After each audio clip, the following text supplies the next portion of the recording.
Perfecto, doctor. Me indica, por favor, cuándo pasar la diapositiva.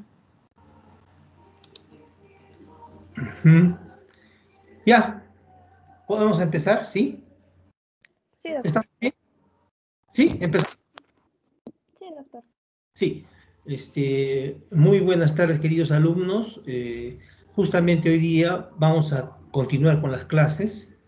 Espero que sean para ustedes de bastante interés y también saquen provecho, siempre en cuando también recomendarles que son temas generales que estamos tratando para que ustedes posteriormente, en el transcurso de los días, se vayan preparando y de acuerdo a la bibliografía que ustedes tienen en su sílabus, puedan complementar y puedan asistir a un buen examen y tener, que te digo, una buena resolución de las respuestas. Miren, el día de hoy vamos a tratar sobre la ruptura prematura de membranas.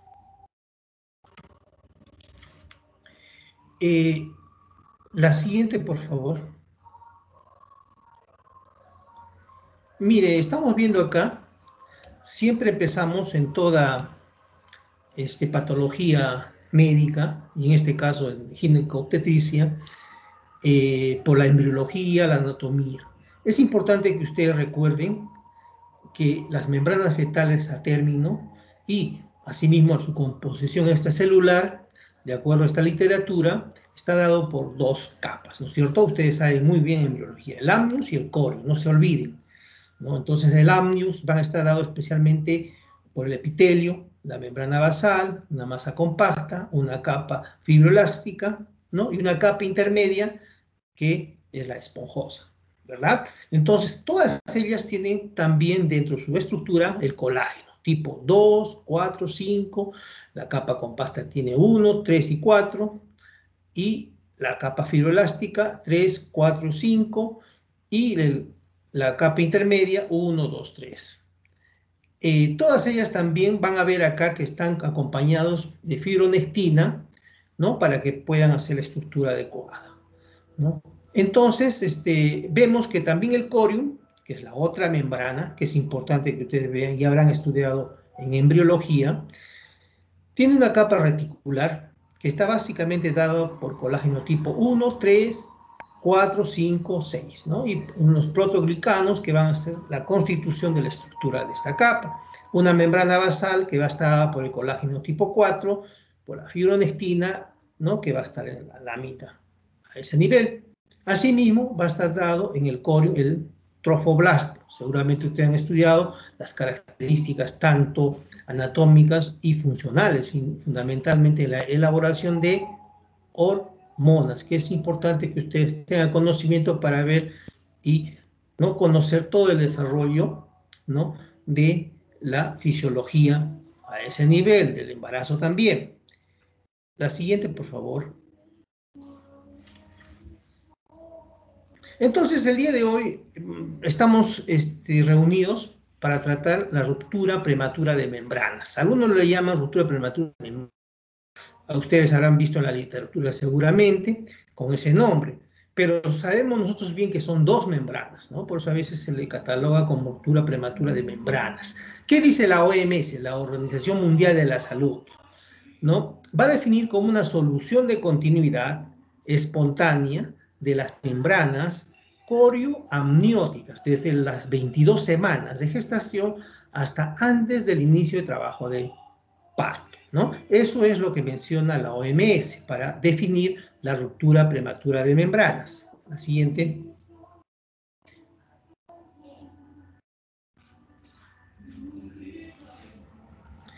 Vemos una clasificación. Al respecto les diré, hay bastante literatura, ¿no? Van a encontrar. He tratado de resumir, no traer a ustedes para que ustedes tengan un conocimiento amplio. Varían, algunos lo consideran a nivel de la estructura, a nivel de la zona o a la semana de gestación, pero más o menos acá les ha dado ¿qué le digo?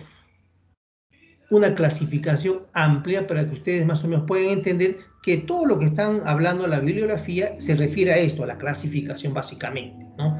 Entonces, lo fundamental es que ustedes recuerden que ruptura prematura de membrana término, ¿no? Se va a catalogar a toda paciente que va a ser mayor de 37 semanas, ¿no? Más o menos está basada o se da en el 8% de las gestaciones. En general, el comienzo de parto tiene lugar de manera inmediata, de modo que el 95%, otros dicen 80, 90, ¿no? Tuvieron su parto inmediatamente a esta ruptura prematura de membrana a término. Estamos hablando de pacientes con mayor de 37 semanas, ¿no? La otra clasificación menciona que tenemos también una ruptura prematura de membranas pretérmino, ¿no? Refiriéndose a las gestaciones menores de 37 semanas, que básicamente va a estar dado en el 2 al 4% de las gestaciones, y el tiempo hasta el parto suele ser más o menos, dicen, de una semana menos, ¿no? A veces demora de acuerdo, ¿no?, al paciente, etcétera, etcétera, ¿no? Pero lo fundamental que ustedes recuerden que hay para esta clasificación una ruptura prematura de membranas a término, mayor de 37 semanas, y una ruptura prematura de membranas pretérmino, ¿no?, menores de 37 semanas, ¿no?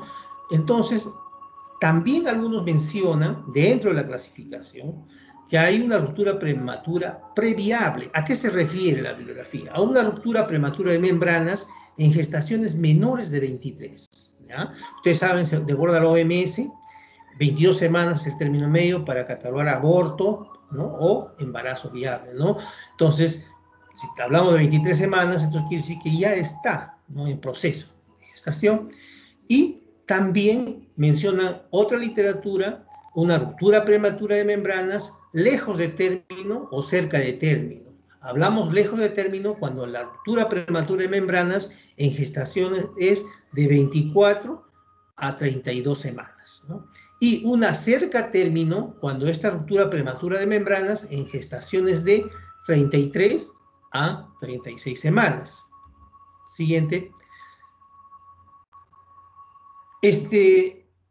Continuando con esta terminología, ¿no?, de esta clasificación, digámoslo, siempre van a encontrar de repente en la bibliografía que ustedes revisen, porque es importante que el médico siempre esté imbuido de poder revisar bibliografía y poder comparar, pero ustedes tienen que ceñirse siempre a la bibliografía del sílabo para que puedan dar el examen, pero algún día cuando se dediquen a la investigación pueden ampliar sus conocimientos, ¿no? Entonces, encontramos también en la bibliografía una ruptura espontánea de membranas. ¿A qué se refiere esto?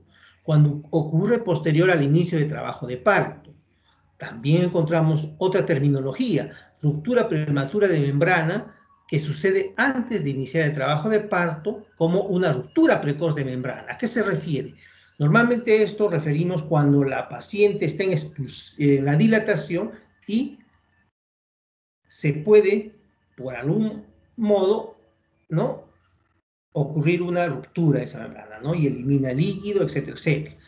Y hablamos de una ruptura, ¿no?, tempestiva de membrana, si este va a ocurrir dentro del periodo exclusivo de parto. De acuerdo a la experiencia, frecuentemente se da también esto, ¿ya? Porque a veces uno está justamente esperando el parto y en el momento, ¿no?, la placenta se rompe, ¿no?, y hay una eliminación de líquido, etcétera, etcétera. Pero es importante saber esa terminología porque en algún momento lo van a utilizar o lo van a ver, y para que ustedes puedan hacer su disquisición clínica. El periodo de latencia, que denominamos al tiempo transcurrido entre la ruptura de las membranas y el inicio de trabajo de parto. Como vamos a ver en las diapositivas posteriores, nos vamos a ubicar por qué estamos tratando de aclarar este término. La ruptura también a veces lo llamamos, y es importante este término, de ruptura prolongada de membranas, ¿no?, cuando dicen que el periodo de latencia es mayor a 24 horas. Y hay que tener mucho cuidado porque eso es justamente lo que vemos en las consultas para poder atender a las pacientes, ¿no?, para poder dar la medicación, etcétera, etcétera. Cuando es prolongada hay que tener cuidado ya para iniciar una medicación. También hay otra clasificación de acuerdo a la ubicación, ¿no? Entonces, si esta ruptura de membranas es alta o baja. Si es alta, la pérdida de líquido va a ser por encima del OSI. ¿A qué se denominamos OSI? Al orificio cervical interno. Ustedes saben por anatomía que tenemos a ese nivel del cuello uterino un OSI, un orificio cervical interno, y un OCE, un orificio cervical externo. Más o menos estamos hablando acá arriba del OSI. Importante para catalogar una ruptura alta de membranas, que es frecuente también porque a veces las pacientes eliminan y no se denota mucho el líquido, es poco que están botando durante el transcurso de la última semana de gestación. Entonces puede suceder este tipo de ruptura para poder diferenciar de las otras. Y la baja cuando sucede en la luz del mismo cuello uterino, ¿no? Entre la OSI y el OSI. Entonces es importante recordar también que eso puede suceder, ¿ya? Según la estructura, también lo clasifican. Alguna bibliografía habrán encontrado ustedes revisando sus libros, etcétera, etcétera, ¿no? Puede ser completa o incompleta, ¿no? De acuerdo a que estas dos estructuras han podido ser rotas, ¿no? Hablamos del amnio y el corio, ¿no? Si se rompen al mismo tiempo, estamos hablando de una ruptura de membrana completa, ¿no? Y cuando es una sola, es incompleta, ¿verdad? Entonces, más o menos, como ustedes ven, es amplia la terminología que nos puede mencionar la bibliografía para que nosotros podamos hacer nuestras discusiones, ¿no? de esta patología. La siguiente, por favor.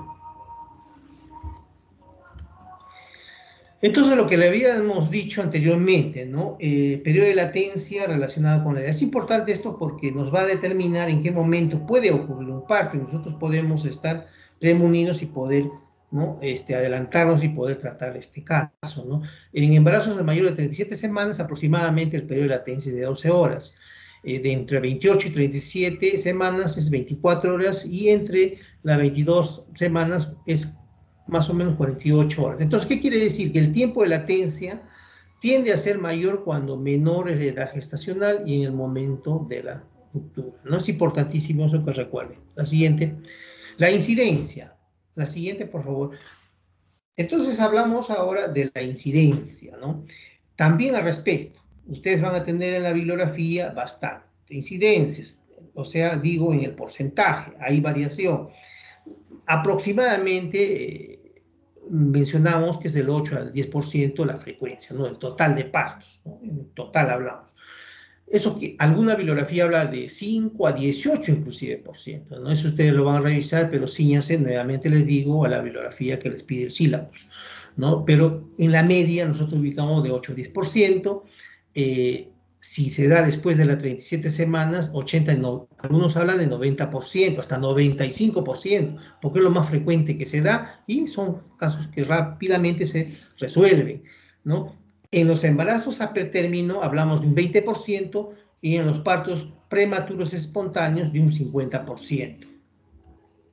Entonces, ahora vamos a la siguiente diapositiva que nos va a tratar sobre la etiopatogenia, ¿no? Entonces, nuevamente, acá tenemos que ver que tenemos unas membranas ovulares que, ¿no?, aíslan el compartimiento fetal, seguramente ya han estudiado ustedes, ¿no?, tanto amniótico de los factores externos, ¿no? Tiene múltiples finalidades estas membranas que ayudan, ¿no?, a que una gestación sea adecuada, ¿no? Y la figura que ustedes ven a la derecha, ¿no?, es básicamente para recordar las estructuras, ¿no?, que se van a dar. Hablamos de arterias umbilicales, ¿no? Hablamos de vena umbilical.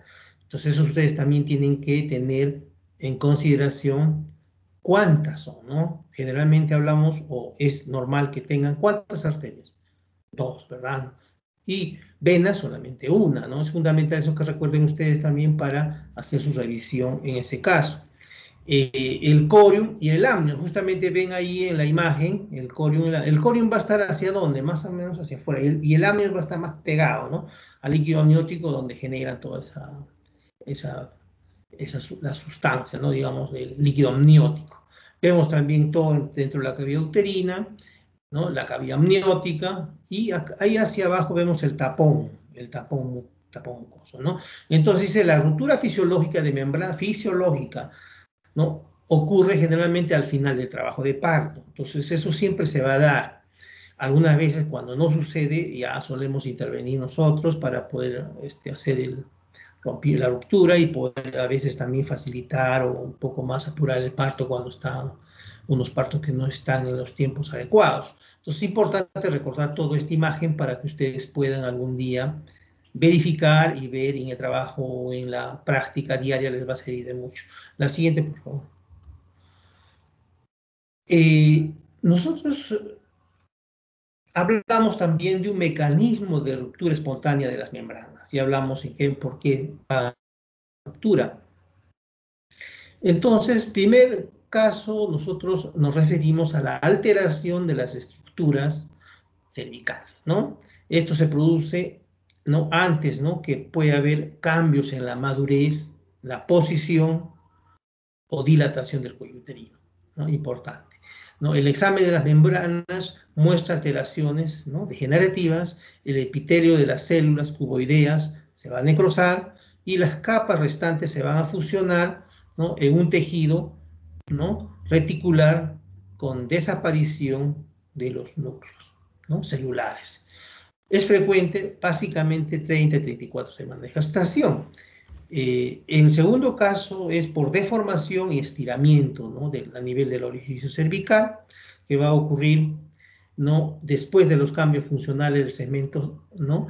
A nivel del cérvix, acompañados de contracciones uterinas, ¿no? Ante la mínima dilatación del cérvix, las membranas comienzan a deformarse, ¿no? Y en esto hablamos, la siguiente, por favor, hablamos la ley de Laplace, ¿no? Que justamente cuando el contenido es amplio, interno, el líquido, el peso que tiene, ¿no? Va a dilatar el cuello y va a las membranas, empujar hacia afuera, que puede ocasionar una ruptura, ¿no?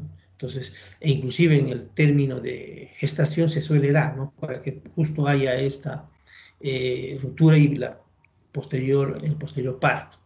El examen histológico de las membranas va a mostrar la separación de la ruptura, ¿no? Del epitelio cuboideo y las características normales, ¿no? En la mayoría de las rupturas prematuras de membrana, antes de término, el amnios y el colon se rompen simultáneamente, pero hemos dicho muchas veces no, de acuerdo a la clasificación, puede ser incompleta, no se puede dar. Entonces, eso también tenemos que nosotros puntualizar. Pero lo más frecuente, ¿no? Lo más frecuente es que ambos se rompan y pueda ocurrir, ¿no? Un trabajo de parto y al finalizar el parto. La siguiente, por favor. Y el tercer mecanismo es deformación o ruptura de dos sacos ovulares, ¿no? Entonces, la acumulación de líquido amniótico en el espacio virtual entre ambas capas amniocoreal por filtración o a través del amnios, o puede ser por secreción también. El punto más frecuente de la ruptura es la zona que contacta con el orificio cervical, ¿no? Por la ley, ¿no? Que habíamos dicho que hay mayor presión del continente, o contenido en el continente, entonces hacen que por ese orificio, porque no hay otro, ¿no? En el útero, pueda desarrollarse esa ruptura, ¿no? Se abomba, como decimos en la terminología obstétrica, a nivel del cuello uterino, luego va a ocurrir un rompimiento. La siguiente, por favor. Esta es una imagen, no de un esquema propuesto de los mecanismos involucrados en la RPM, ¿no?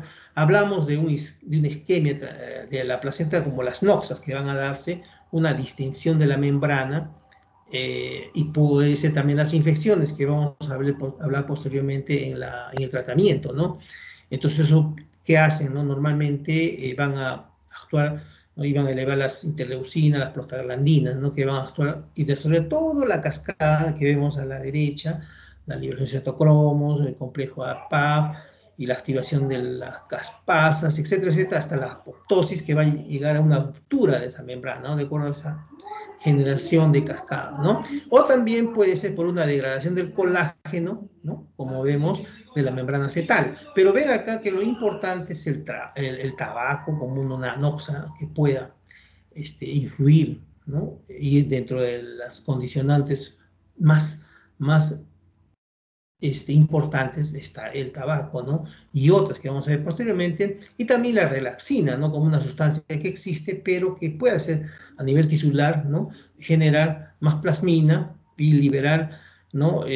Las proteínas, ¿no? A ese nivel y también las inhibinas, y puedan desarrollar esta degradación del colágeno de las membranas y puedan ocurrir al final una RPM, ¿no? Entonces, siempre es bueno recordar que pueden ir por estas vías a ocasionar una RPM, ¿no? Que es importante que ustedes tengan conocimiento para ver cómo más o menos la parte fisiológica o fisiopatológica se puede dar. La siguiente, por favor. Ahora hablamos a términos generales los factores de riesgo. Como hemos visto anteriormente, lo fundamental hablamos de un tabaquismo, ¿no? El tabaquismo sí nos va a llevar a que sea más frecuente esas RPMs. La nutrición, una disminución de peso, un exceso elevado también no va a estar acorde con una una adecuada gestación, especialmente la desnutrición. ¿Por qué le decimos? Porque habíamos visto en la embriología que tenemos sustancias que están en las membranas, ¿no? Que están básicamente desarrolladas a través de la nutrición del organismo y todas sus enzimas que se generan para poder proteger a ese nivel. Pero si esta paciente va a estar desnutrida, vamos a tener problemas. Entonces no va a desarrollar el colágeno, ¿no? Y también mencionan a este nivel anemia, también que tan frecuente es en la gestante, que puede ocasionar estos problemas. Hablan también de una actividad sexual, ¿no? Una actividad sexual. Acá sí habría que recalcar que la bibliografía, si ustedes han leído o van a leer, van a encontrar que hasta el segundo trimestre más o menos es permitido, ¿no? Eso, de algún modo, tenemos que tener un concepto para poder orientar a nuestros pacientes, ¿no? Porque a veces preguntan también esto, es importante para la relación, ¿no? De la pareja.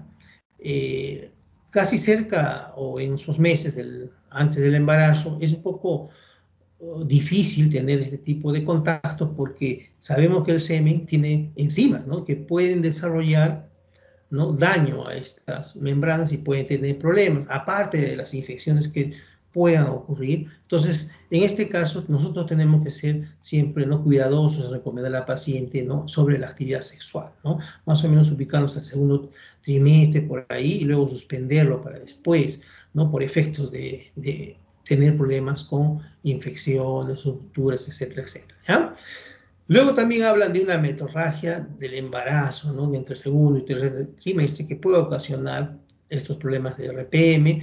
También un incremento de la presión, eso lo habíamos visto, ¿no? Que si aumenta la presión intrauterina, puede ocasionar problemas de ruptura. Dentro de ellos, ¿de qué hablamos fundamentalmente?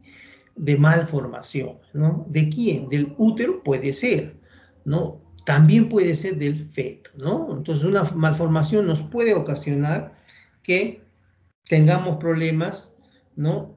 En cuanto a mantener indemne estas membranas y pueda llegar a un parto a término y recién, ¿no? Poder hacer la ruptura adecuada y poder tener un fruto adecuado también, ¿no? Entonces no tener los problemas. Importante. La insuficiencia cervical también lo menciona, que es importante para que no tenga esta insuficiencia y pueda no tener también problemas de RPM.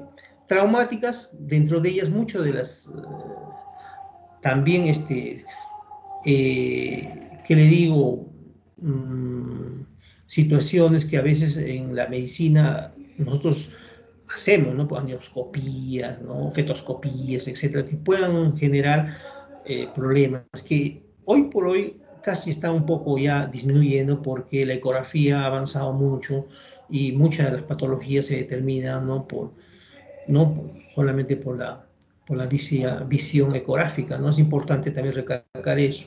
Entonces, traumáticas y también puede haber traumatismo, ¿no? Que, bueno, eso no es el caso, pero pudiera ocurrir. La siguiente.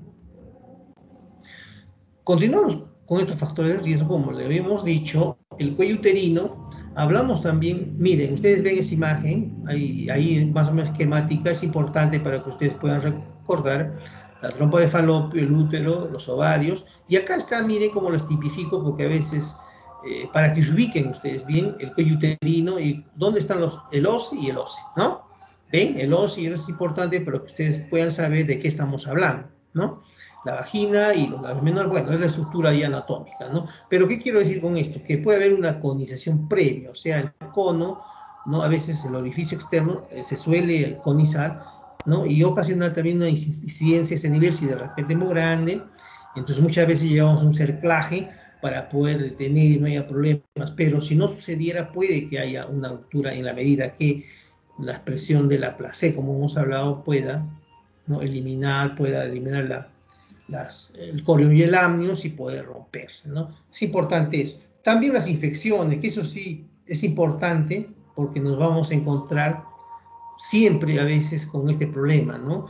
Tanto las infecciones genitales, ¿no? Y acá hablamos del uroplasma y micoplasma, que son los más fundamentales que pueden afectar, ¿no? Hay otros también que pueden, ¿no?, infectar, pero los más frecuentes, y también el metabolismo del colágeno, ¿no? Si está alterado, habíamos visto que las capas están dadas por colágeno, fundamentalmente, ¿no? Y otras fibronectina, etcétera, etcétera, pero el colágeno cumple la función importante de poder, ¿no?, cohesionar la estructura. Entonces, si tenemos el metabolismo alterado, vamos a tener problemas, ¿no?, en cuanto a la ruptura prematura de membrana. La siguiente, dentro de las otras que se asocian también, hablamos de enfermedades como la preeclampsia, eclampsia, enfermedades pulmonares y otras patologías que pueden ser anexas también a este problema de la RP. ¿Ya? Importante. El diagnóstico, la siguiente. Entonces, vayamos a ver más o menos en cuanto ya al diagnóstico, ¿no?, que que tenemos que ver en estos pacientes. Lo fundamental en estos pacientes, tenemos que primero tener una anamnesis. Esto de repente es común a todas las enfermedades dentro de la medicina. Ustedes, como están con formación médica, es fundamental que ustedes siempre unos minutitos, ¿no?, les den a la anamnesis. Porque si no está bien ejecutado una anamnesis, especialmente en esta RPM, van a tener problemas. Porque lo que ustedes, si van a estar en el área de ginecobstetricia, tienen que fundamentalmente saber la fecha de última menstruación, ¿no?, para catalogar la edad gestacional, que eso sí es fundamental para ver el tratamiento y ver en qué situación vamos a proteger a esta paciente, ¿no? Es importante esos datos, ¿ya? Entonces la anamnesis es fundamental, ¿no?, en toda la paciente, y más fundamental en la obstetricia. Hay que ver esta paciente, su contexto, ¿no?, si ha perdido líquido, ¿no?, está perdiendo, ¿no?, la cantidad, etcétera, etcétera, ¿ya? Entonces, vamos con la anamnesis. Luego, ¿qué más tenemos que ver? La exploración obstétrica. Luego, claro, lógico, tenemos que ver, medir, y, ¿no?, la altura uterina, y hacer un examen somero y saber en qué situación se encuentra, ¿no? Y también nos va a ayudar mucho los exámenes complementarios, que posteriormente le vamos a decir cuáles son, ¿no? Importante entonces la anamnesis, la exploración obstétrica y los exámenes complementarios. La siguiente. Entonces, dentro de la anamnesis, hablamos de una historia clínica, ¿no?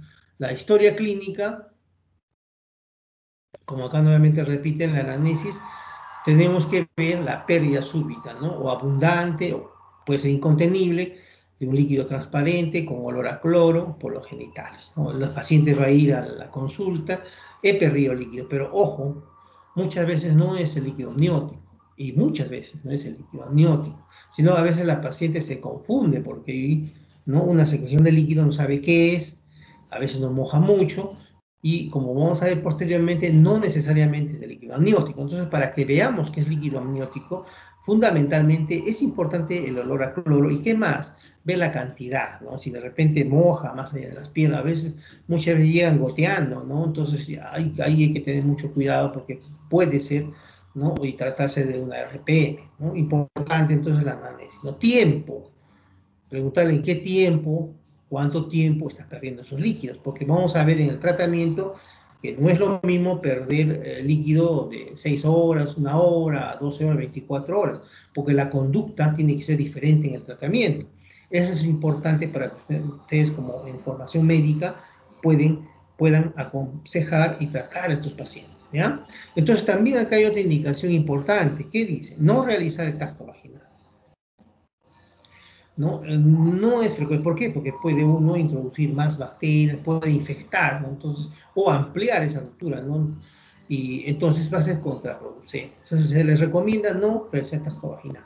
Pero a veces en la especialidad, ya cuando estamos en un hospital, muchas veces se tiene que hacer porque ya tienes que decidir, pero como ustedes están en formación, mejor quédense con esto, no realizar tacto vaginal, recomienden eso. Ya cuando ustedes sean especialistas o estén en la materia, ya pueden de repente para decidir entrar a la sala, etcétera, etcétera, ¿no? O decidir en ese momento, ¿no? Entonces, importante recordar esto, ¿ya? La siguiente, ¿qué más tenemos que hacer en cuanto al diagnóstico? Un examen de los genitales externos. Siempre, una vez que hemos preguntado la anamnesis, sabemos que está eliminando líquido, sabemos la cantidad aproximada, el tiempo fundamental, vamos a los exámenes genitales, hacemos poner a la paciente en posición no ginecológica y observamos, ¿no? Los genitales, si hay eliminación, lo que a veces suele un poco, de acuerdo a la experiencia, decir a la paciente tosa, ¿no? ¿No? O que respire profundo, o que puje, ¿no? Entonces estamos hablando de una maniobra de Valsalva. Entonces, esa maniobra de Valsalva es importante para ver, nosotros observando la parte del cuello uterino y la parte de la vagina, a ver si elimina líquido. Pero más importante aún es como esto segundo que lo estamos poniendo, con una especuloscopía. ¿No? Ponemos el espéculo con mucho cuidado para no poder hacer daño y vemos a nivel del cuello si está saliendo, ¿no? Porque muchas veces se observa, ya está mojada toda la parte del perineo, inclusive hasta el muslo, otras veces no, entonces cada vez la duda, ¿no? Entonces, ¿será o no será? Entonces tenemos que hacer esta especuloscopía para poder observar el cuello uterino, ¿no? Y ver, ¿no? Haciendo la maniobra de Valsalva, si realmente está eliminando líquido o no, y qué cantidad inclusive, no se puede determinar para poder decidir posteriormente. La siguiente, ¿no? Entonces se realiza este examen de los genitales externos, se ve, ¿no? Si hay líquido, y hay dos signos que los mencionan, ¿no? Bastante en la bibliografía y también en la literatura, ¿no? Que nosotros solemos revisar, ¿no? El signo de Bonaire, ¿no? Que es la salida de líquido por inspección, comprimiendo la altura del fondo uterino, ¿no? Que comprimen el fondo y ven por la parte inferior, ¿no? Por la vagina si elimina, ¿no? Líquido, y el signo de Tarn, que es la salida de líquido, si las membranas están rotas al rechazar hacia arriba la presentación, ¿no? Básicamente la idea es que ver si hay salida de líquido. Entonces, si hay salida de líquido, ya estamos hablando, ¿no? Y peor aún, si nosotros observamos con el espéculo que a nivel del cuello uterino está eliminando, ¿no? Necesariamente ya estamos con un diagnóstico más claro, ¿no? Entonces, es importante recordar eso. Entonces, una especuloscopía, la siguiente, evidencia, ¿no? Ya la salida del líquido. Vemos acá a la izquierda, acá un cuello uterino, entonces justamente va a eliminar, ¿no? A ese nivel líquido. Es que es brillante, medio, que a veces no se nota bien, pero si es abundante sí lo van a ver. Si es escaso, van a demorar. Pero la idea es que cuanto más experiencia tengan ustedes y más tengan pacientes, mayor va a ser la visibilidad, ¿no? Entonces, recomendación para todo médico en formación es que la práctica nos hace. Pues tienen que tener práctica. Si no tenemos práctica, no vamos a llegar a un, ¿no? adecuado diagnóstico. La siguiente, ¿qué más tenemos?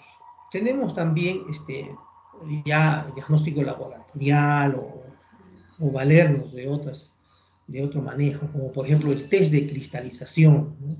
Que eso sí lo mencionan todos los libros, ¿no? Entonces agarramos una gota en una plaquita o una lámina, ¿no? Y lo observamos, ¿no? Después de unos minutos para ver si hay cristalización, ¿no? Le dicen hojas de lecho, eso lo han escuchado, lo habrán leído. Entonces, buscar eso. Entonces, es importante buscar eso para ver si estamos frente a ¿no? a una ruptura. Entonces, sí, hojas de lecho, se cristaliza, entonces sí estaríamos. Entonces, si no, puede ser líquido, puede ser orina, como vamos a ver posteriormente, ¿no? Se va a dar muchos casos, ¿no? Hablamos también del test de nitracina, ¿no? Esto basado en la cantidad de líquido amniótico que va a eliminar y fundamentalmente el pH, ¿no? Que tiene el líquido amniótico, que va hasta 7, 7.3, pH vaginal más o menos 3.8, 4.8, por ahí va. Entonces, entre la asicidad y basicidad se va a ver con el test de nitracina si realmente estamos frente, ¿no? a una RPM. También ¿no? Una detección de las células de descamación, y acá la ultrasonografía. La ultrasonografía hoy por hoy se ha vuelto un elemento importantísimo del médico. Y no solamente ginecobstetra, porque para ella ya es sine qua non, sino también para las otras áreas que van a ser, hablamos desde neurocirugía, pediatría, hablamos todas las áreas. Hoy por hoy, oftalmología también están utilizando la ecografía. Es importante que ustedes, ¿no?, cuando se van a graduar o hagan un curso de ecografía, porque es elemental que ustedes tengan conocimiento, porque les va a ayudar mucho en el diagnóstico, ¿no? Y es más, no les va a hacer un diagnóstico o, ¿qué le digo?, un análisis muy invasivo, ¿no? Porque ustedes esto verán, no es tan invasivo, porque esto va externamente y va a ayudar más bien a aclarar sus diagnósticos. Entonces, la sonografía, la ecografía o la ultrasonografía es importante, ¿no?, para todo especialista y fundamentalmente para el ginecólogo, ¿no? Si no tiene un ecógrafo es como no tuviéramos un estetoscopio, ¿no? Entonces es importante para llegar a un diagnóstico, ¿ya? Y acá nos ayuda, vamos a ver posteriormente cómo nos va a ayudar, ¿ya? ¿Qué más? Creatina de flujo vaginal, y también hay otras, ¿no? Otros diagnósticos y laboratoriales que nosotros vamos a implementar. La siguiente, unas palabras sobre el test de cristalización. Como habíamos mencionado, la toma de muestra del fondo del saco vaginal, que se deja secar sobre un portaobjeto, y se va a observar la cristalización que va a ser en hoja de lecho. Si no es, entonces no estamos hablando. No, casi no es frecuente, como les menciono, en la práctica, pero ¿no?, en la literatura lo menciona y tenemos que tener conocimiento de todo. El test de nitracina, ¿no? Esto habíamos dicho que está basado en el pH, ¿no? Se basa en el viraje, ¿no?, en el color azul que sufre una cinta reactiva de nitracina cuando es expuesta, ¿no?, a un pH mayor de 6, ¿no? Pero habíamos dicho, ¿cuál es el pH del líquido amniótico? 7.3. Ustedes ven al costado toda la graduación, ¿no?, que se tiene que tornar un poco azul. Ahí vemos más o menos, ¿no?, la ubicación del líquido amniótico y de la vagina, más o menos el pH, y vemos cuál es la asicidad y la basicidad, ¿no es cierto? Entonces, nos ubicamos y de acuerdo a ese test se puede determinar también. ¿Perfecto? También observando las células naranjas a través de un microscopio, ¿no?, se mezcla una gota de líquido obtenido desde el fondo de saco con una gota de azul de Nilo, y se observan sus células descamadas en la piel, de la piel fetal, las que se tiñen de color naranja. También puede ser otra forma de determinar. Acá estamos hablando de la ultrasonografía, ¿no?, que nos ayuda. Esto nos ayuda, en este caso, ¿no?, no es tan importante, pero sí da un valor bastante ¿no?, apreciable en cuanto al volumen del líquido amniótico reducido, ¿no? Le llamamos el índice del líquido amniótico. Y entonces nosotros valoramos, ¿no?, de acuerdo a la cantidad de líquido que tiene ¿qué le digo?, el feto dentro del útero, para poder nosotros intervenir y ver si este útero tiene, ¿no?, una cantidad de líquido amniótico adecuada, muy poca, o sea, hablamos de un oligohidramnios. ¿Y qué quiere decir eso? La siguiente, por favor. ¿Qué quiere decir eso? Quiere decir que tiene poco contenido líquido, ¿no? Si vemos acá en la imagen, por ejemplo, de la derecha, acá, este es un corte transversal a nivel abdominal. En este contorno no hay nada, está bien pegado, ¿no? Y si medimos con el lila, ¿no?, es una medición especial que se utiliza en ecografía, vemos que el líquido amniótico está abajo. Lo mismo acá, vemos acá, este es el líquido amniótico, acá está el feto, y vemos que es poco, ¿no? Menos de 5, 4, entonces estamos hablando de oligohidramnios. Pero también les dije que no es típico, ¿no?, porque puede ser por otra causa, ojo. Entonces, siempre el médico tiene que ser acucioso, tiene que ser unidad clínica, ¿no? Con un solo dato ya puede decir que estamos, ¿no? Si no, tenemos que ver que haya ruptura, tenemos que ver eliminación. Estamos hablando del problema de malformación fetal, ¿no?, que puede ser que el bebé no esté orinando adecuadamente, ¿no? Entonces haya un problema a nivel renal, ¿no? Puede ser por una patología de malformación. Entonces, es importante recordar todo esto, pero lo fundamental es que si hay oligohidramnios, entonces hay que tener cuidado, ¿ya? Porque estamos, ¿no?, de repente perdiendo una RPM alta, ¿no?, que no se está dando cuenta la madre y que está eliminando también, puede ser, ¿no? Entonces nosotros nos facilitamos, nos ayudamos con otros análisis que hemos visto, ¿cierto? Entonces con todo eso tenemos que hacer unidad clínica, importantísimo para que ustedes vean. La siguiente. También hay inyección que casi no se utiliza, pero la bibliografía está con inyección intramniótica de colorantes como el azul de Evans, índigo carmín, cuya detección en la vagina confirma el diagnóstico. Claro, si nosotros lo inyectamos puede salir, pero como lo digo, los tratamientos invasivos no son frecuentes, pero en la literatura está y es bueno que ustedes lo recuerdan como profesionales médicos que son y tienen que saber todo lo referente a, ¿no?, a el diagnóstico de la RPM, ¿no? Entonces, como científicos o como parte profesional que ustedes son, ¿ya? También hay creatinina en fluido vaginal, con la detección de creatinina en el flujo, ¿no?, o en el fluido vaginal, mayor de 0.1 miligramos por decilitro, ¿no?, que nos va a ayudar, ¿no?, en el diagnóstico, o también como la detección, ¿no?, de la proteína microglobulina alfa 1 placentaria, que también se da, alguna bibliografía lo menciona. La siguiente. Y concentración, la siguiente, por favor. La siguiente, por favor. La siguiente, por favor. La siguiente, ya. Entonces, por ejemplo, excelente. Entonces, concentraciones de la beta-HCG. Ustedes saben que la hormona gonadotropina colónica humana es importante también, ¿no?, durante la gestación, y si las concentraciones a nivel de vagina, los fluidos, son superiores a 17.10 miliunidades internacionales por mililitro, entonces podemos al dosar saber también de que pueda tener un tipo de, ¿no?, RP. Entonces son diagnósticos que nos pueden ayudar, pero como vemos, lo más importante, ¿cuál ustedes ven? ¿Cuál ustedes creen que es? El visualizar, ¿no?, el ver su espéculo y ver realmente si se está eliminando o no. Entonces eso nos llevaría a un diagnóstico más rápido, ¿verdad? La siguiente. Entonces, ahora sí hablamos de ese diagnóstico diferencial, ¿no?, que nos puede ayudar para llegar a un diagnóstico. Tenemos varios, ¿no?, desde la ruptura de una bolsa amniocorial, como vamos a ver posteriormente, leucorrea, hidrorrea residual, fisura de membranas, eliminación de tapón mucoso, y lo importante es la incontinencia urinaria, que por la eliminación de orina muchas veces las pacientes se confunden, ¿no?, en la práctica diaria sobre ello. Perfecto. A ver, desarrollemos el diagnóstico diferencial. La siguiente, por favor. Entonces hablamos de una leucorrea, ¿no?, que ustedes, como habrán estudiado, es un flujo vaginal blanquecino, amarillento, que indica infección vaginal, ¿no?, y muchas veces del útero. Entonces es importante, ¿no?, que el tratamiento de estas pacientes, ¿no?, porque eso también, aparte de que puede hacernos confundir, pueda llevar a que esto, con la infección que hay a ese nivel, pueda afectar las membranas del corium y del amnios y poder generar una infección, ¿no?, a nivel de membranas y tener problemas, ¿no?, con una ruptura prematura de membranas, que posteriormente vamos a hablar de la corioamnionitis, que es frecuente en este tipo de patologías y que se tiene que desarrollar para hacer un diagnóstico claro y el tratamiento fundamentalmente. Perfecto.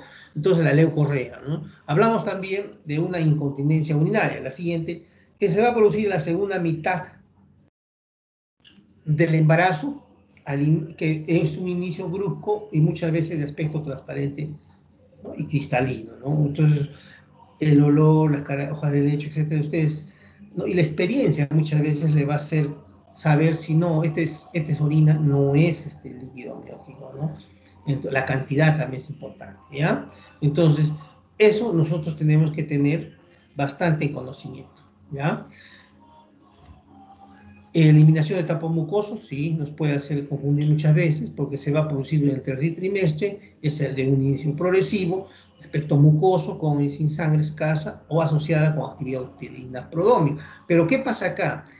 Como que ¿por qué se va a confundir? Porque realmente muchas veces se elimina bastante, que cada paciente no es igual a otros, algunos van a eliminar poco, otros más, ¿no? Entonces es importante diagnosticar y ver la diferencia, ¿no? En cuanto a una RPM con una eliminación de tapón mucoso, que va a ser más, como dice su nombre, más mucoso.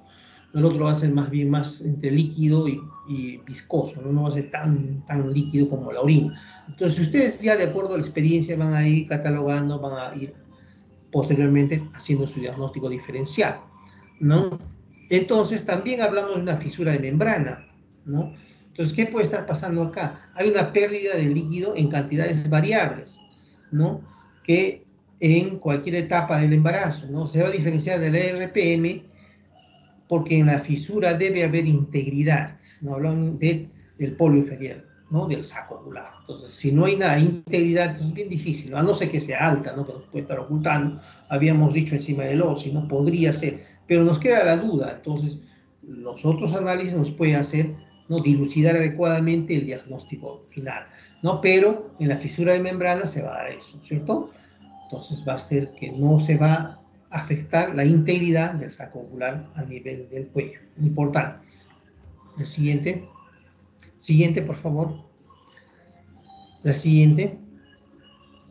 Y hablamos de una ruptura de una bolsa amniocorial. Puede ocurrir, claro, ¿no? Especialmente por acumulación de líquido amniótico en el espacio amniocorial. A veces por filtración o infiltración o secreciones a través del amnios, ¿no? Depositándose en el polo inferior que al romperse ocasiona una salida, ¿no? Entonces, pero ojo, sería una ruptura prematura de membrana completa e incompleta. Incompleta, ¿no? Porque no se daría de las dos membranas, de una sola, porque entre ambas estaría la acumulación de este líquido que hablamos, ¿no? De esa secreción que hablamos. Entonces rompería solamente una membrana, no las dos. Cuando a veces rompen las dos, ya hablamos de una RPM que básicamente por las características que hemos dado anteriormente va a tipificarse como una ruptura prematura de membranas, ¿no? Entonces es importante recordar eso. Hidrorrea residual también puede darse, ¿no? En una secreción que es cristalina, con o sin sangre, que va a ser derivada de la degeneración de la decidua, ¿no?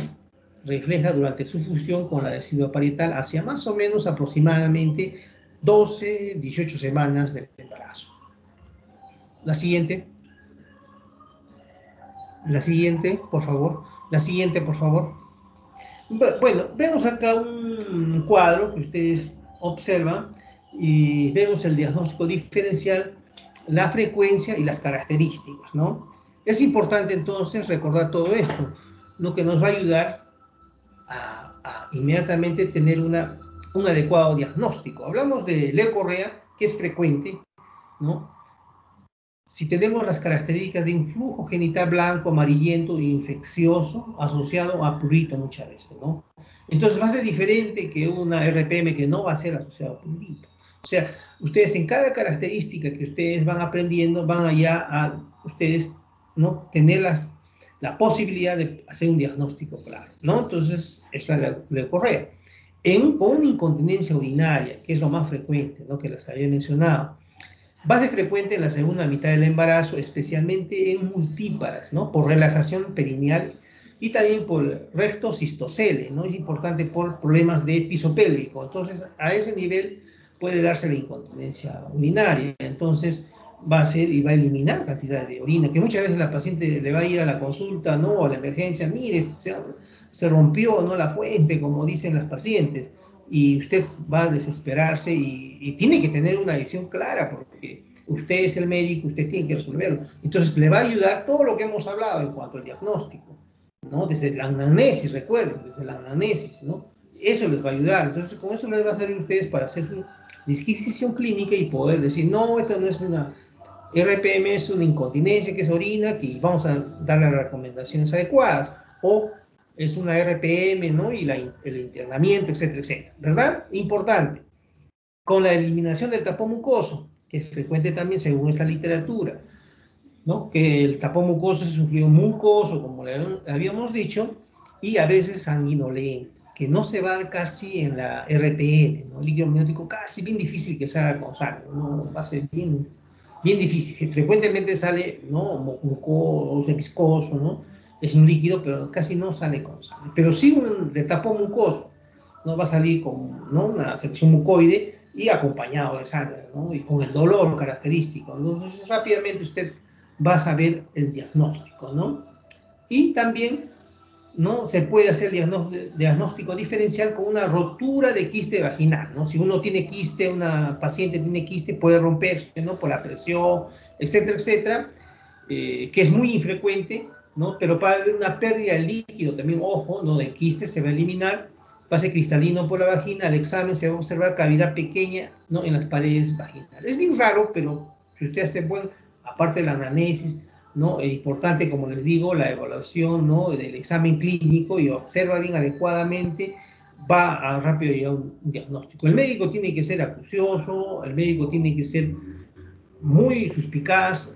Ustedes, desde el momento que el paciente ingresa a la consulta, ustedes ya tienen que estar viéndolo, porque el médico que es así acucioso ya va a saber de qué se trata, ¿ya? Entonces eso les va a ayudar mucho en la práctica, ¿no?, diaria, algún día, ¿no?, cuando ustedes estén manejando ya a los pacientes.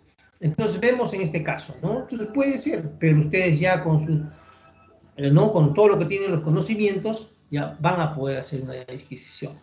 Una hidrorrea residual también es infrecuente, pero puede darse, ¿no?, frecuentemente en la primera mitad del embarazo.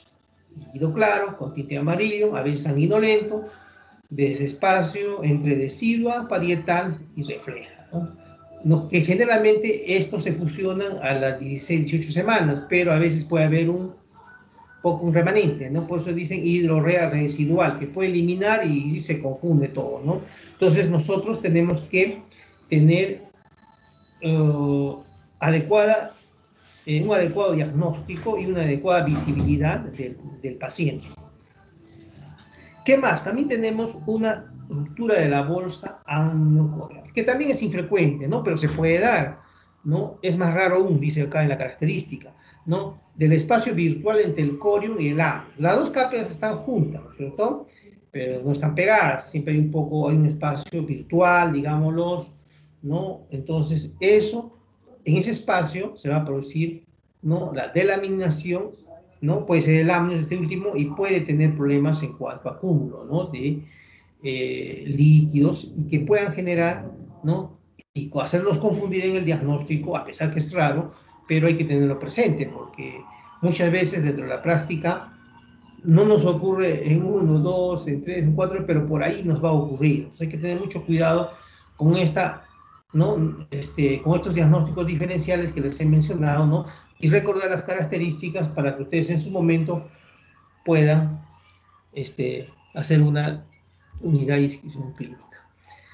Hablamos de complicaciones maternas asociadas a la ruptura prematura de membranas. Hay varias complicaciones maternas, que es importante recordarlas y saber para que ustedes puedan saber, conocer y ampliar sus conocimientos al respecto. La primera es la corioamnionitis, ¿no?, clínica, ¿no? ¿De qué se trata? Ustedes seguramente van a hacer un tema especial, pero les quiero adelantar algo nada más, porque es una de las patologías frecuentes que va asociado a la RPM, muy, muy asociado. Entonces es bueno saber de qué se trata, ¿no? Es una inflamación de estas membranas que estamos hablando, fetales, ¿no?, que evidencia una infección intrauterina, ¿no?, cuando los leucocitos mononucleares y polimorfos nucleares infiltran el corium. El hallazgo microscópico resultante se denomina lo que decimos corioamnionitis, infección de las membranas, ¿no?, así de simple, ¿no? Entonces cuando se infecta, estamos hablando de corio. No es peligroso porque puede tener problemas del bebé, inclusive llegar a la muerte, y también la madre, ¿no? Entonces en esto tenemos que tener mucho cuidado y tener mucha acuciosidad en el diagnóstico, ¿no? ¿Qué más? Otra patología que puede estar asociada, ¿no?, como consecuencia, ¿no?, de la RPM, desprendimiento, el DPP, ¿no?, desprendimiento prematuro de placenta, no muy inserta, ¿no?, por ejemplo, ¿no?, por la desproporción en el tamaño uterino después de la RPM y la superficie de inserción placentaria, ¿no? Entonces eso va a contribuir a una separación con la posibilidad de que ocurran desprendimientos de acuerdo a la severidad del oligoamnios o oligohidramnios, que es lo mismo, ¿no? Entonces hay poco líquido, entonces hay una desproporción. Entonces al ver una desproporción se desprende y pueda tener un problema de RPM, porque puede alterar alguna de las dos membranas o ambas membranas, que puede ocasionar la salida de líquido. También nos menciona otro de las complicaciones, que son básicamente las complicaciones neonatales, ¿no? Que eso lo ve usted a pediatría, neonatología, los neonatólogos, pero es importante saber, ¿no? Que a qué más nos puede llevar, y si nosotros no lo tratamos adecuadamente al inicio, ¿no? A una dificultad a un síndrome de dificultad respiratoria, ¿no? Es decir, que lo denominan en pediatría, una infección neonatal generalizada, ¿no? Nos puede llevar a internamiento y serie de problemas, ¿no? Una asfixia perinatal, una hipoplasia pulmonar y deformaciones también ortopédicas, ¿no? Todo esto nos puede llevar como consecuencia de una RPM no tratada, ¿no? Y ya en esta parte, la siguiente, por favor, ya en esta parte tenemos que, la siguiente, por favor, tenemos que ver, una vez hecho la anamnesis, ver la clínica, ¿no? Tratar de establecer un diagnóstico, ya vemos ya un manejo, ¿no? De la ruptura prematura de membranas. Dentro del manejo de la ruptura prematura de membranas amplio, ¿qué es lo que tenemos que ver fundamentalmente, según lo que estamos hablando? La edad de gestación, ¿no? Es fundamental. Como vamos a ver, ya ustedes habrán revisado bibliografía o van a revisar, hay múltiples, pero a grandes rasgos, lo básico es detallar esta edad de gestación para ver qué es lo que vamos a hacer con esta paciente, ¿no? Y especialmente con el feto que no van a hacer o cómo vamos a tratarlo. Es importante, no es la gestación. ¿Qué más? La condición fetal. Esto es justamente lo que estamos hablando. ¿Qué más? Si está en trabajo de parto, no, porque si está en trabajo de parto, como habíamos visto, puede ser una RPM ya que se dé, al final nos va a ayudar ya todo, está un bebé que está a término, tranquilo, lo atendemos y se acabó el problema, ¿no? Y rápido antibióticos, si ha sido la RPM de cuántas horas, eso hay que ver, bien, observar, preguntar en la anamnesis. Por eso les digo nuevamente, importante la anamnesis para poder decidir el tratamiento, ¿ya? ¿Qué más? ¿No? Hay una coriomionitis clínica, como vamos a ver más posteriormente, sí, algunas características para que nos lleve a ver nos haga llegar un diagnóstico clínico, ¿no? Clínico, porque el laboratorio a veces no vamos a tener o va a demorar, ¿no? Tenemos que actuar rápido, ¿no? O hay sangrados también, ¿no? Es importante, ¿no? Entonces, dentro del manejo general, la siguiente, dentro del manejo general, hablamos de una hospitalización frecuentemente. Toda RPM ya que se ha catalogado interno. Y si está en un puesto de salud, centro de salud, deriven a un establecimiento de mayor complejidad para que sea manejada. No vayamos a tener los problemas que vemos, las complicaciones, etc. ¿Qué más? La hidratación. Siempre manéjelo con vía, ¿no? ¿No? Cloruro de sodio por mil y ponerle vía, boca, etc. Y enviarla, ¿no? Importante. Un reposo absoluto. Se recomienda de cúbito lateral izquierdo, ¿no? ¿Para qué? Para que dé permeabilidad y pueda respirar bien el feto también. Siempre, si es que no se determina, o sea, ahí el líquido no es abundante o están con eliminación de líquido, y para poder valorar apósitos estériles en los genitales, evitar tractos vaginales, no importante, control de los signos vitales puede ser cada 4, cada 6, depende de su protocolo, porque cada hospital, cada centro, cada establecimiento tienen protocolos que se manejan, ¿no? También solicitar exámenes de laboratorio, que es importante, los básicos de hemograma, hemoglobina, recuento de glóbulos rojos, cada 2 o 24, depende también del protocolo. Siempre es bueno tener una muestra vaginal para cultivo y antibioticoterapia, ¿no? Y ver si, o antibiograma, perdón, para ver si vamos a qué medicamentos se puede instaurar en la paciente. Y la antibioticoterapia, que básicamente es mayor de 6 horas de RPM, ya se tiene que dar. Por eso es importante en la anamnesis preguntar qué tiempo, ¿no? De la ruptura, desde cuándo, desde qué momento usted ha eliminado líquido por la vagina, o ha sentido, ¿no? Sí, la paciente le va a referir, sí, estoy mojando las piernas, sí he sentido algo caliente a las 6 de la mañana, 4 o a medianoche, etc. Entonces usted en la mañana va a sacar sus horas para ya poder ustedes indicar a la enfermera que le tiene que instaurar sus antibióticos. Es importante. Y una evaluación ecográfica para ver si de repente por ahí el oligohidamios, o etcétera, etcétera, o hay algo más. Es importante el ecógrafo ahí para que ustedes puedan valorar a esa paciente. Bueno, acá les hablaba, ¿no? De justamente de confirmar un diagnóstico, ¿no? De corioamnionitis, así, en clínico, ¿no? En este manejo que nos ayuda, ¿no? A visualizar, ¿no? Fiebre, ya olvídense, si hay fiebre y ustedes ya han concluido que es siempre una RPM por las características que hoy día hemos acabado de aprender, y hay taquicardia materna, etcétera, o fetal, entonces olvídense, esto puede ir ya a corioamnionitis, mejor aún para derivar, o en todo caso están en un hospital, ya internarla para darle su tratamiento, ¿no? Y tratar de evitar, de acuerdo a la edad gestacional, ver si es parto o todavía podemos tocolizar, etcétera, etcétera, ¿no? El manejo posterior, ¿no? Ver si hay salida de líquido oscuro o maloliente, también peor aún, ¿no? Ahí puede haber hasta sufrimiento fetal, etcétera, etcétera, en el bebé. Hipersensibilidad uterina. Por eso el médico, les vuelvo a decir, acucioso. Usted está tocando en el examen, ya usted está observando, de repente hay dolor, entonces acá hay algo raro, ¿no? Porque normalmente puede haber dolor, pero no tan intenso, tan exquisito como la paciente puede sentir, ¿no? Y si tomamos exámenes, de hecho debe haber una leucocitosis, una eritrosedimentación, puede elevar la proteína C reactiva por la infección, ¿no? Y si hay un análisis, puede haber un recuento de gérmenes positivos. Entonces ahí ya básicamente estaríamos confirmando el diagnóstico y para posterior tratamiento de la paciente, ¿no? La siguiente, por favor.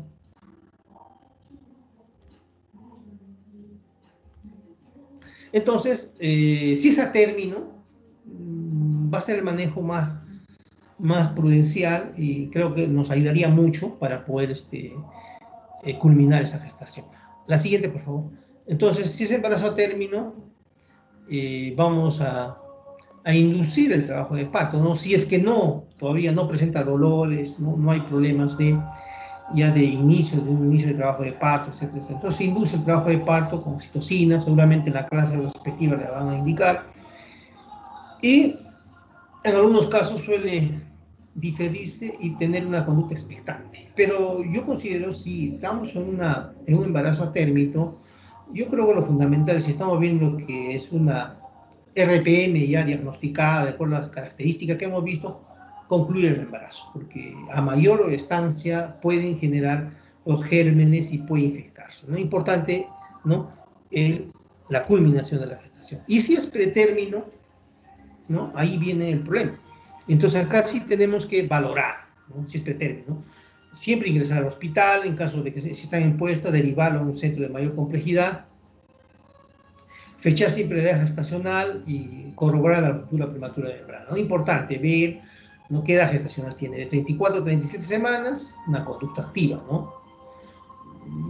Pero, ojo, 34 semanas a 35 antes, no se tiene, 37 a 40 semanas es más fácil, ¿no? O sea, no tienen necesidad de hacer más tratamientos, pero sí 34 semanas, un poco bajo, o 35, 34, 33, maduración pulmonar, ¿no? Si tienen betametasona, ¿no?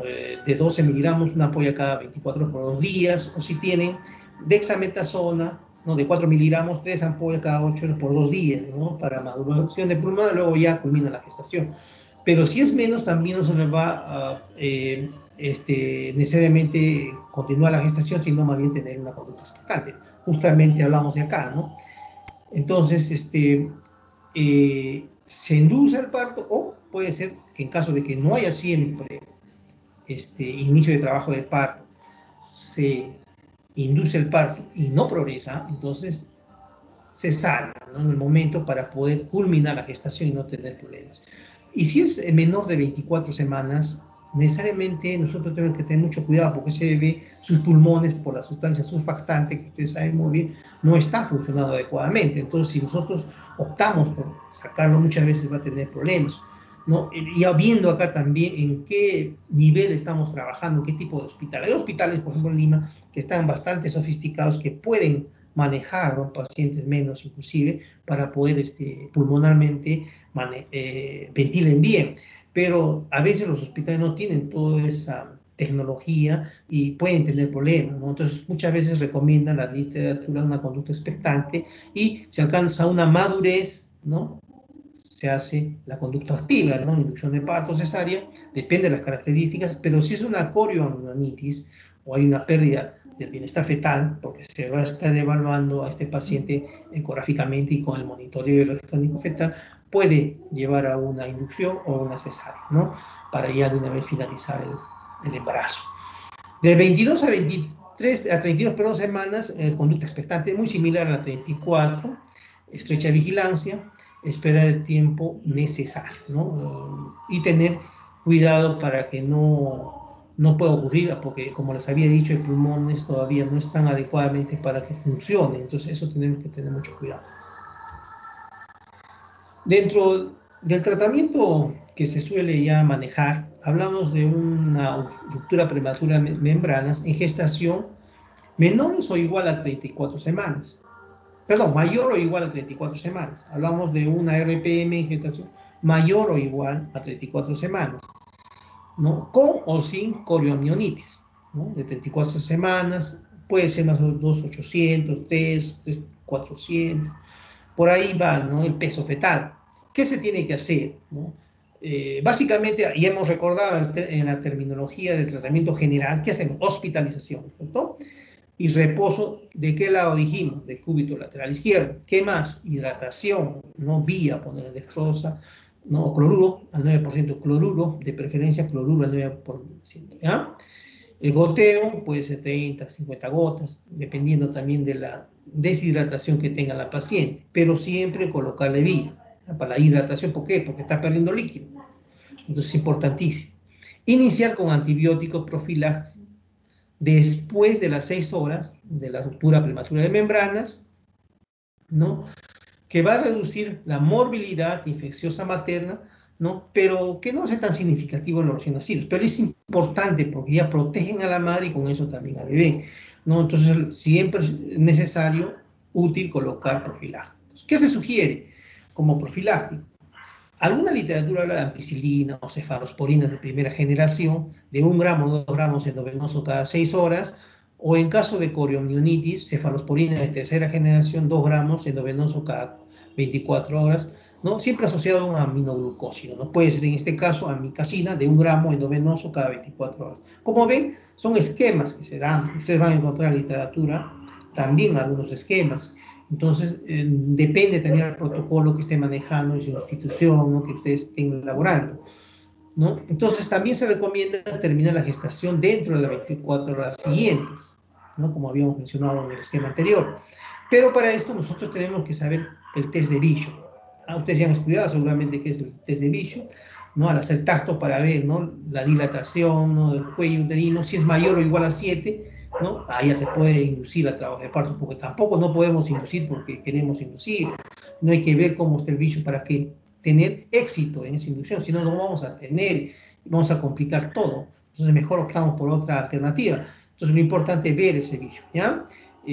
Atención del parto siempre monitorizado. Y si el bicho, el test de bicho, es menor de 7, entonces hay que madurar ese cuello, ¿no? Hay que madurar con oxitocina, con 2 miliunidades, ¿no? Por 10 horas, y puede ser luego inducción de parto. Otra vez se utiliza misoprostol, en la literatura van a encontrar varios tipos de maduración cervical, y eso siempre va a estar supeditado al protocolo que ustedes manejen, ¿no? Sus instituciones.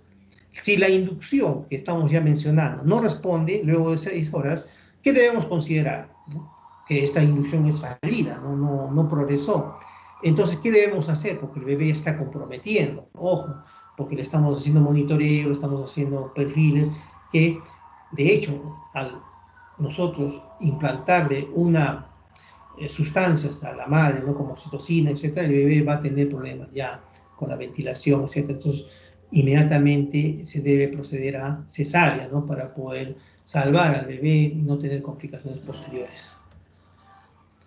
También en la siguiente, si esta ruptura prematura de membrana, ¿no? Es una gestación de 24 aproximadamente a 33 semanas, que no tiene coriomionitis, ¿no? Entonces también lo mismo, hospitalización, reposo en cama, del cúbito lateral izquierdo, restringir tactos vaginales, no utilizar apósitos para ver cuánto moja, cómo va a ser la eliminación del líquido amniótico. También estas pacientes tenemos que siempre tener los controles de signos vitales, ¿no? Cada 6, 8 horas, no depende cómo se indique, fundamental pulso, temperatura, ¿no? Y ver cómo es el desarrollo, ¿no? Para ver que no se esté comprometiendo tanto la madre, ¿no? Y como le ve con el control obstétrico, ¿no? Que cada 6, 8 horas se puede realizar y podamos manejar tanto el bebé como la madre. Siempre es importante, acá también menciona la hidratación, ¿no? Abrir una vía, ¿no? Endovenosa con Avocat de número 18, que sí fluye bastante líquido, administrar cloruro de sodio de 9 por 1000, ¿no? E iniciar, ¿no? Los antibióticos también profilácticos después de las 6 horas de RPL. No puede ser ampicilina o cefalosporina de primera generación, 1 gramos endovenoso cada 6 horas. Acá está mencionando eritromicina, ¿no? De 250 a 500 miligramos endovenoso cada 6 horas, ¿no? Por 24 o 48 horas, y luego pasar a vía oral. Es importante, ¿no? Esto para tratar al paciente, porque estamos hablando, recuerden, de una gestación de 24 o 30 semanas, que todavía no podemos sacar al bebé, porque podemos tener problemas, ¿no? Este feto no puede estar ventilando bien, ¿no? Y especialmente si no tenemos todo lo adecuado. Entonces, lo importante es mantenerlo, ¿no? Con la antibioterapia y tener una conducta expectante, ver en qué momento va a aumentar o ya disminuye o se mejora y luego ya podemos manejarlo, ¿no? Todo este tratamiento se puede hasta 7 días, ¿no? Para la complementación por vía oral, pero a estos esquemas también se asocian otros esquemas, ¿no? Que están utilizándose, ¿no? Clindamicina, gentamicina.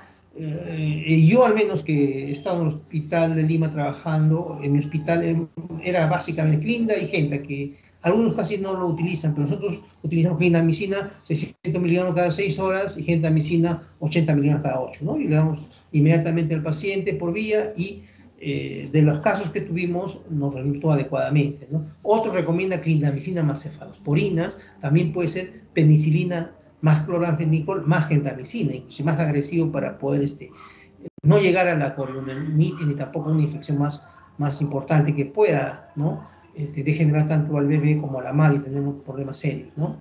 Entonces, lo importante es esto y determinar la madurez pulmonar mediante amniocentesis o estudio líquido amniótico.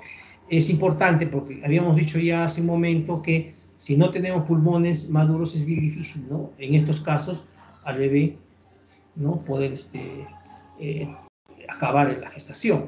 Entonces, pero valorar también, porque 24 es difícil, ¿no? Los 33, 34 semanas que generalmente se maneja, es importante. También valorar, ¿no? La instrumentación que tengan, ¿no? Los aparatos que tengan su institución para poder intervenir, porque esos bebés necesitan bastante apoyo, ¿no? Entonces, básicamente eso es en cuanto al tratamiento general y todo lo que significa la ruptura prematura de membranas, que ustedes seguramente van a desarrollarlo, es solamente una parte, que ustedes, la bibliografía que tengan, ¿no?